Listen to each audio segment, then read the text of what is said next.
So really excited. We have Heath Carr here from Bedrock Manufacturing, Shinola, to tell us a little bit about the Shinola story.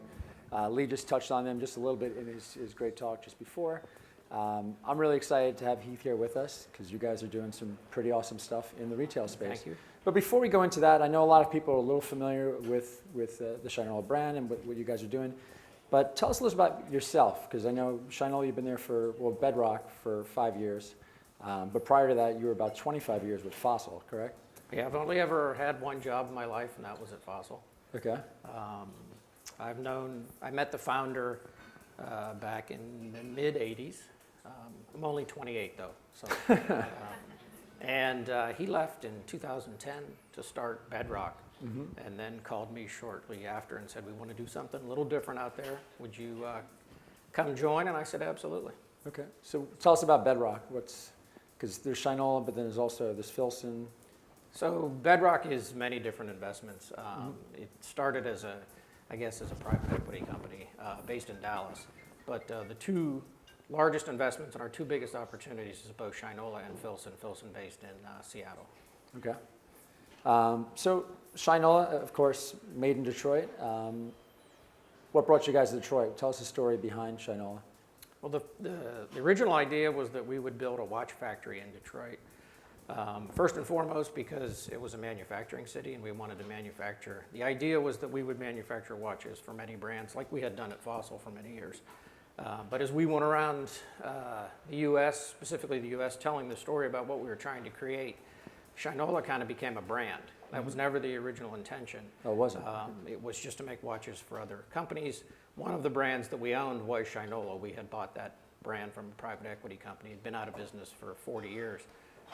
As we were telling the story, everyone said, hey, that's actually a pretty interesting story and a pretty interesting brand. So from there, it turned into more than just watches.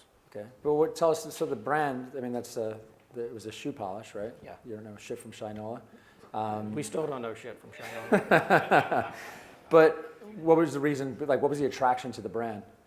The attraction to the brand was made in the USA. We were going to make the watches in the United States, or at least assemble the components in Detroit. We're still on a mission to find as many component manufacturers in the United States that we can. But it was about creating this new story in Detroit. And we sat for a long time trying to figure out what would we call this thing. And every new name that we came up with was way too contemporary. And one of our attorneys actually used the phrase, you guys don't know shit from Shinola. And our founder said, hey, that's our name. That's what we're going to go after. Oh, that's really true? That's exactly how it happened. That's great. And lucky for us, the name was available. Okay, so you guys obviously started with watches. You guys started with watches, you make bicycle, leather goods. What else are you guys currently doing? A lot of different things. So we started with the bicycles and the watches. We were making our leather straps down in Tampa, just outside of Tampa, for all of our watches. And we went to the manufacturer there and said, here's our vision, here's our plan, here's where we think we can be in the quantities. And they said, we can't keep up. There's no way. So we built our own watch strap factory in Detroit, which has turned into leather manufacturing. So we're making handbags and wallets and a whole line of small leather goods. And just recently, we moved all of Filson's production to Detroit. From there, we moved into other categories. We are launching an audio line this year, turntables and headphones and speakers, all manufactured in the United States, or at least assembled. We are launching a jewelry line this fall. And we recently decided to open a hotel. I was just going to bring that up. Yeah, so I was sending through Heath. He said, hey, what questions are you going to ask me? So I sent through a list, and then a few minutes later, June on the team sends me an email saying, Shinola's opening a hotel. I'm like, what?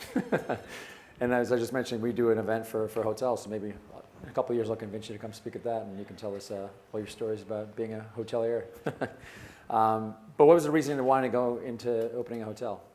Part of the reason was just being in Detroit. We first visited Detroit in 2011, and for those of you that aren't familiar with Detroit, you hear all the stories, you should definitely come visit. On our first visit in Detroit, it was very different than what we might have seen on the news or what we were used to. We saw the real Detroit. We stayed at a hotel downtown. We walked out onto the street, and there was not another person. Looked left, right, there was not another person out walking around. There weren't any cars moving. Today, if you stand on that same street corner, there's actually a traffic jam. And there are people out walking around and there are cars everywhere. There aren't enough hotels in Detroit to keep up with that pace. We always wanted to be, we look at our retail stores as more of hospitality, so we say we're in the hospitality business versus just trying to sell something. We want the customers to have a great experience and a great interaction with the brand. So Dan Gilbert and his group at Quicken was interested in opening a hotel, as were we, so we got to talking and we put a little joint venture together, and we're going to open a hotel in the fall of 2018. It's a 130-room boutique hotel, and as it sits today, there are 80 different designs in the rooms, so you would have to come stay at the hotel 80 different times to see every type of room that's going to be in that hotel. Nice. And I'm guessing there'll be a Shinola store in the...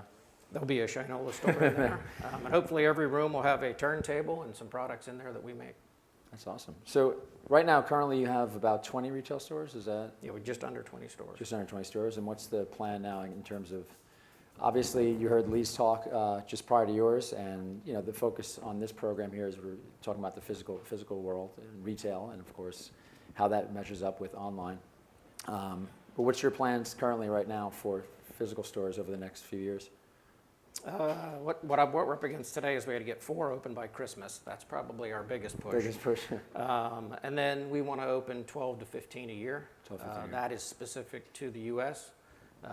We have one in London today that's a test that's really collecting information on customers for us, but we do have a European and an Asian strategy in the coming years. One of our most exciting stores will open this fall in L.A. It's a Shinola store in downtown LA in the Arts District that will have a cafe in it, a bakery, where we'll actually cook products and bake products on site, and it'll also have a tattoo parlor in it. Nice, nice. I think I need a new one, so maybe I'll pop in there. Come on by, we can get you set up. So experiential retail and obviously the customer experience, you guys do a lot of interesting things. You know, your different stores you're just mentioning there. I know in New York City, I think you guys do like you have the coffee in Tribeca. Yeah. You've done some pop-up things like barber shaving things on Father's Day I've been reading about. Do you feel, you know, I think I read a comment where your chief marketing officer says that your biggest marketing piece are your physical stores. But how does that translate for you guys in terms of online? You know, what is if a person shopping for a watch, a lot of the purchases, do you feel that maybe they're doing a lot of the research online and then they wind up in your store and your store is a major component to that?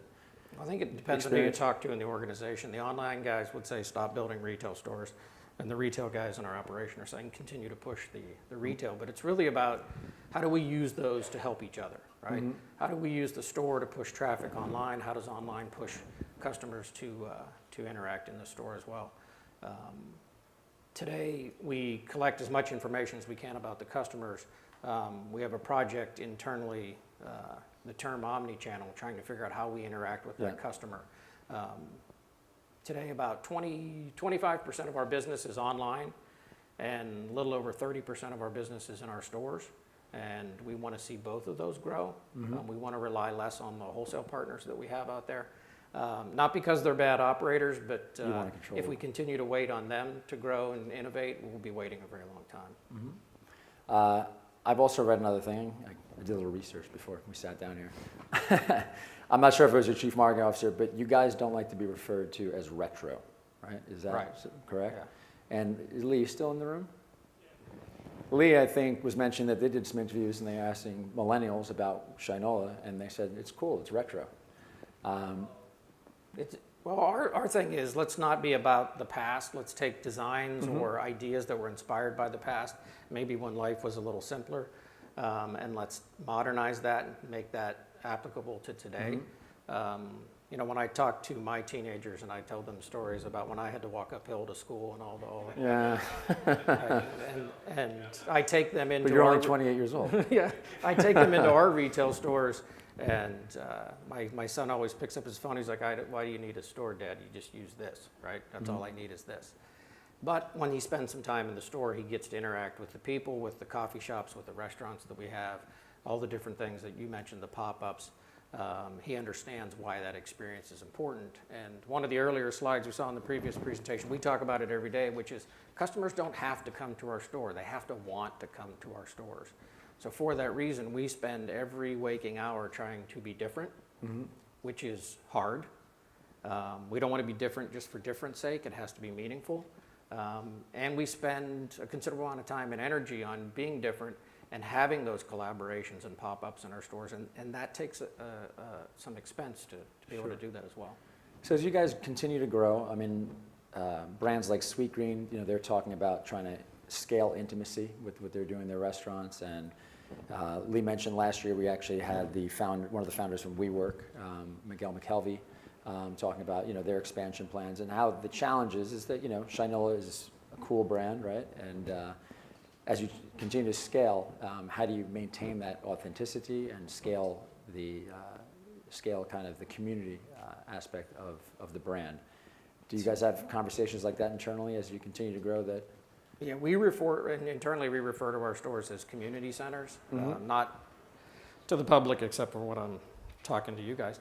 But we call them community centers because we want it to be additive to the community that it's in.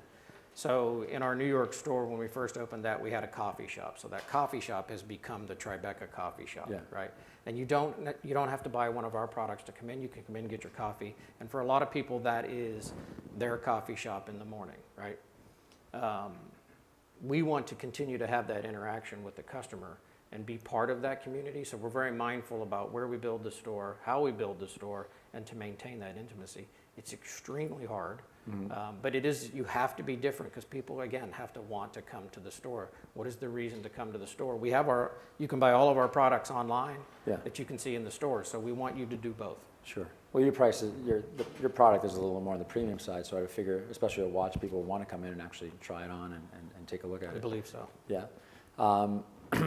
Actually, on your store, like for your store teams, your store design, do you have internal teams? What does that look like in terms of for store design, or is it outsourced? So we have a complete real estate, store design, store construction, and visual team internal. We also partner with some outside architects and design firms. Two of our recent stores that we just designed, we use Gachot, based in New York, to help us design the spaces. But one, because they both will have restaurants in them, and we weren't really good at designing how a restaurant and a store interact. So where they come together and where their business hours are going to be different, those are some of the struggles of I've never operated a restaurant. So we're trying to make sure that those meld together. And if you come into the restaurant at 7:30 in the morning to get your coffee, that you can interact with the store, but it may not be open for purchase at that time. So those are the things we're trying to work through. Okay.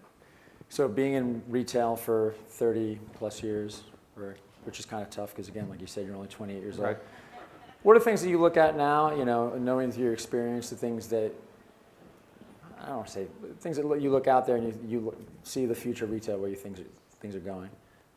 We partnered with a company out of Boston on a training app, which is, we train all of our retail associates on a pad, on a tablet in the store that has videos. It's an interactive where they take a test when they learn the history of the brand, when they learn about the product. I think the training is the number one thing, and this people that you hire in their store. There's nothing worse than a bad customer service experience. And customer service isn't a term we use internally to Shinola because we believe service is something that happens at you or to you versus a true experience or hospitality.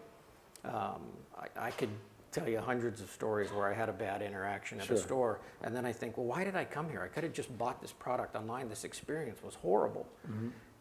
It doesn't have to be that way, right? It doesn't matter whether you're selling books or whether you're selling lawnmowers or you're selling groceries. You can drive customers to the store. It just has to be meaningful, and I think the effort needs to be on that. When we talk about all the people that were in the slides before in the age groups, they're looking for experience, right? Right now, the hottest thing is food. So they're looking for their experience in food. They're not getting their experience at the mall. They're not getting their experience at a lot of the retailers because a lot of the ideas are old.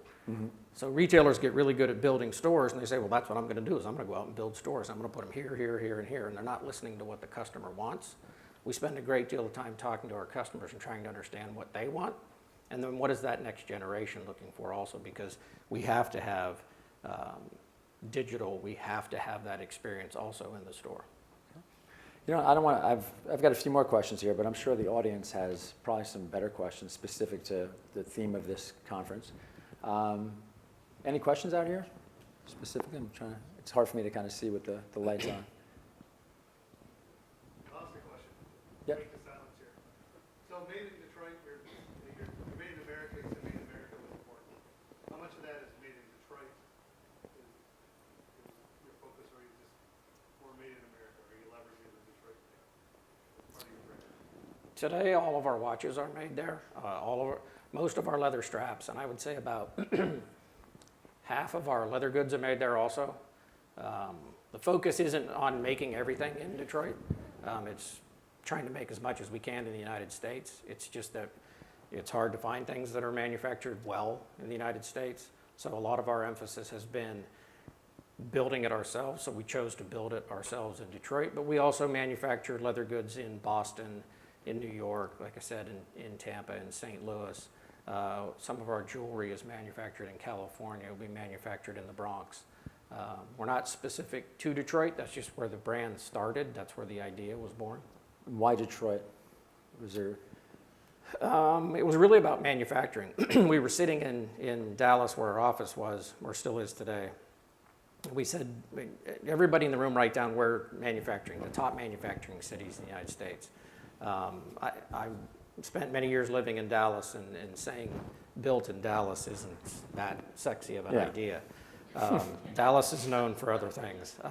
So we decided everybody wrote their list down, and Detroit was at the top of everyone's list, mostly because of the automotive industry. We took a trip to Detroit. We met with the Detroit Economic Growth Corporation, who took us around the city. They showed us all the bad. They showed us all the good. And everybody that we met while we were there, the number one theme we heard was, how do we help you guys make this a reality? It's a great story, but how do we help you make it a reality? By the end of the trip, it wasn't worth going to see any other cities. There's a lot of community help here, and kind of fell in love with the city. The city fell in love with our idea. I did not realize how cold it is in Detroit. Living in Dallas for over 30 years, I now own gloves, hat, jacket, boots, things I haven't owned in many years. Nice. Do you have any? Somebody else have a question in the back of the room? Yeah, way in the back. So you said you're opening a store that has a tattoo shop. Can you hear me? Yeah. Okay, great. So you said you're opening stores that have tattoo parlors or restaurants, hotels. When you think about diversifying outside of your core, like how do you make those decisions, and what are the drivers that say, okay, yeah, this is something we're going to do? I'd like to tell you that there's a lot of science behind that, but we met a fantastic tattoo artist, and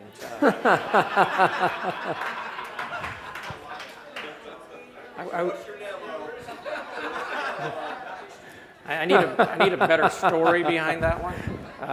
We actually, a friend of ours knows Scott Campbell, who's I'd never heard of him, but he's a big tattoo artist here in the United States. He's the tattoo artist for the stars and the uber wealthy, and he was looking for a space. We were looking for a space in California, and at some point it was, wouldn't it be crazy if we had a tattoo parlor in the back of the store? It's a term that's not real polite, but we want our customers to look and say, what the fuck? What did these guys do? What?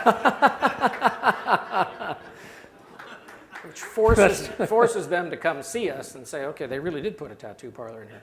By the way, having a retail, and a full restaurant in the same building with the city is very difficult. I can imagine that. So how do you guys go seeking out your locations? We have a group of people on the team. We have a lot of friends in the industry, and we're, like I said, we're just looking for the communities, the locations that are a little bit different, and we're also going to mix those with the dreaded mall locations.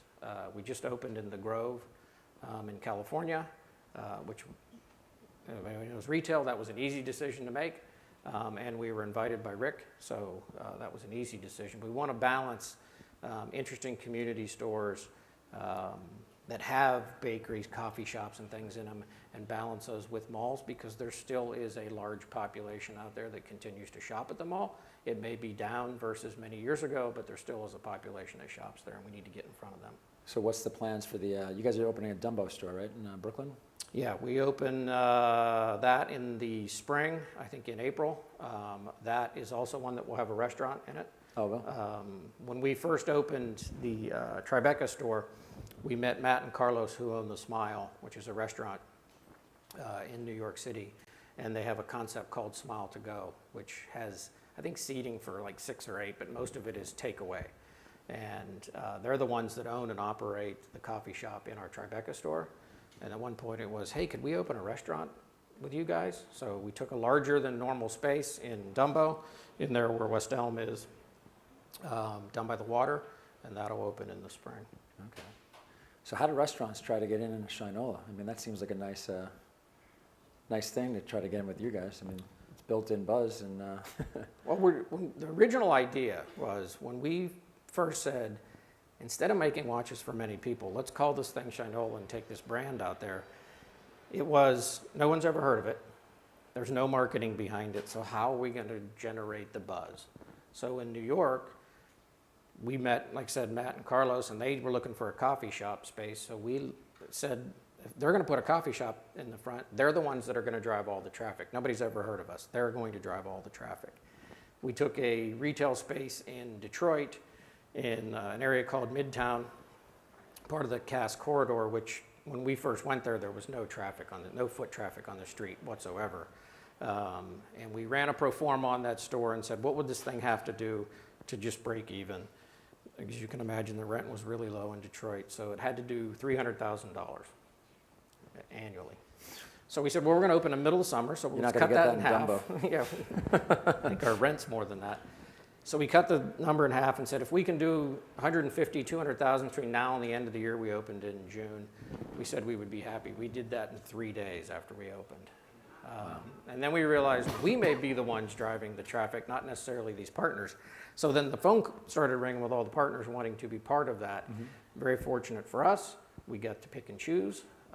But we're also having fun meeting new people and deciding who also has a unique idea. Sure. That we can combine 2 unique ideas, and 2 + 2 = 10, not 2 + 2 = 4. It's not an easy thing to do. You got to find partners that have are like-minded, and you also have to get into all the financials, who's going to pay for what. And then, like I said, the hours that are different, but we're pushing hard to say this has to be different. This has to be an experience. Otherwise, I can buy on Amazon. Otherwise, I can buy online. sure. So when you look out now to other retailers, any ones that stick out to you that you guys look at and that excite you and think that they're doing some interesting stuff? Well, because of what's happened with Shinola, we've been extremely fortunate, and we know that. We've got to meet a lot of great people. Some of the investors that we have are also investors in places like Sweetgreen. We've got to know Andy at Bonobos very well, the folks at Apple extremely well, the folks at Warby Parker, and we're always talking to those. We're talking to brands that we admire, and we think are doing things right or making a difference. And we're really excited about what Apple's doing with their new concept stores, where they want to make those more of an event space. Sure. So it's not just about buying. Sure. But going back to your Fossil days and understand there's a lot of people in the audience here that are with brands and retail chains that have been around for quite a while that have a lot larger store counts. We had a conversation earlier today. One session was called Reinvent or Die. Lee Peterson talked about having to change. What would you say to those retailers that are now could have store counts in the hundreds or thousands that are trying to reinvent or try to do things differently to remain relevant or to continue to grow? I think it is you have to reinvent or you have to change, and it's at such a rapid pace. I remember when we were rolling out Fossil stores. We started rolling out retail stores seriously in the early 2000s. And in our best year, we opened 87 stores and remodeled 35. And ended up, when I left, we had 440 stores in 23 different countries, but they were all the same. They were all operated the same. And there's a lot of operational efficiencies to be gained and costs you can leverage. but it wasn't unique. And the idea here is you got to make this thing unique and spend the time training your associates in the store. We, like everybody else, tries not to refer to them as staff because they are the ones that are standing in front of the customer. They make the difference. We don't get it right every day, but we're trying. It's just remember the customer doesn't have to come into your store, right? We don't sell anything that anyone absolutely has to have. They have to want our product. We're not selling food, water, oxygen, medicine. People have to want our product. So we have to want to sell it to them, and we have to want to interact with them. Great. So it really comes down, it's an overused word, but it comes down to the experience. Of course it does, yeah. And we talk more about hospitality because hospitality is, it's about how something makes you feel versus something that happens to you, which is service. And we're going to continue to push that envelope and find partners to work with. Great. Any additional questions from out in the audience there? Here. Well, being a shorter, I just want to say thank you for opening the store. You kind of reinvented retail for the city of Detroit, Bedrock, and you brought John Barbados and Nike to Detroit, and a lot of things are happening. But my question to you is the Willie's brand that you did open in Detroit and you closed, but very interesting concept of spin-off. Did you have any plans for that, reinvigorating that brand? Yeah, Willie's was a really good idea. We just didn't have the time or the energy. I was the one trying to keep it alive while everyone else was trying to squash it. And I kept saying, we have the time, and we don't have the time. What ended up happening there was the building that we're in Detroit went into foreclosure. And the bank took possession.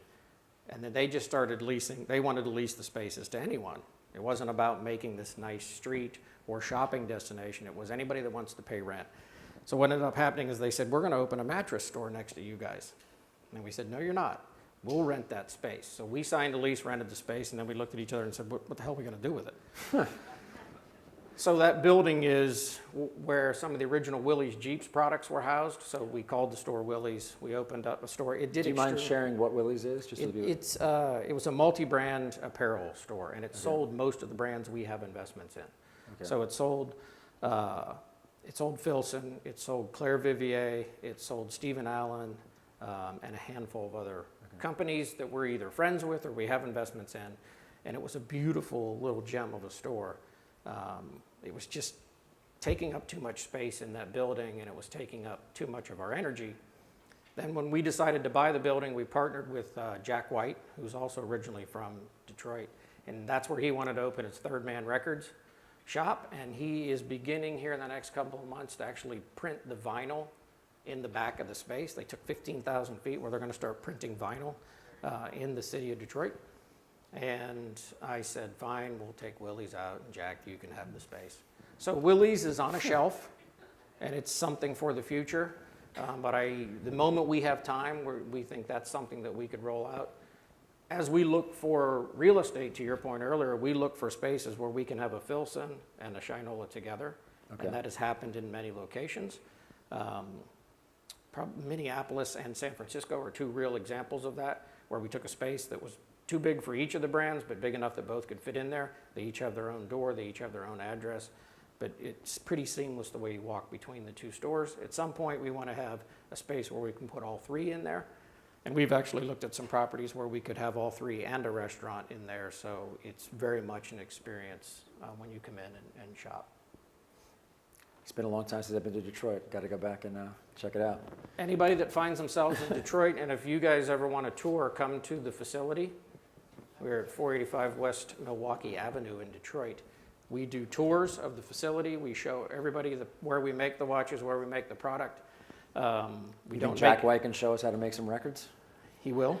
If he's in town, he lives and spends most of his time in Nashville, but if he's around, he will do that. But we do tours of all of our facilities. We are very transparent about what we make in America, make in Detroit, or assemble in Detroit versus what we don't. And we are very transparent. We'll give anyone a tour. And then we would invite you to go over and check out the store. In our retail store, we have a coffee shop there, the retail space. We are actually, in about 6 weeks, going to start assembling the turntables. in the store behind a glass wall. Has to And that's be- under the Shinola brand? Yeah. Okay. And then we also assemble all of our bicycles in the store. All of our bicycles, that is the manufacturing plant for those bicycles. And isn't the Schwinn family involved with the bicycle? Yeah, we were talking about the bicycles. We went and met with Richard Schwinn and up in Waterford, Wisconsin, where the original Schwinn factory is and still is today. And he makes all of our frames in Waterford, Wisconsin out of 100% U.S. stainless steel, sends those down to Detroit where we assemble all of the parts and then put them out there for retail. That's great. Well, I think we have time for one more question. Anybody? What kind of watch are you wearing? I'm wearing a Shinola. I actually was wearing a Filson earlier because we also make watches for the Filson brand, and I had to take that off and put my Shinola back on. Are you moving all the manufacturing from Seattle, Wilson to Detroit, or just the leather goods? Just the leather goods. Filson is really good at making jackets, vests, and bags, and have been for many years. We started making some leather goods up in Seattle and realized, why are we building this competency in two parts of the country for us? Let's make those in Detroit so we can leverage our factory there. We'll continue to grow the manufacturing and have, ever since we bought it in 2012, we've more than doubled the manufacturing in Seattle. Also bought and opened a plant in Idaho where we manufacture a bunch of products today. Great. Well, Heath, I know you got to jet out of here, and I appreciate you joining us here. I got to go back to work. Back to work. I got stuff to do. And, it's awesome having you here with us, and continue the great work that you guys are doing. Thank you very so much. much.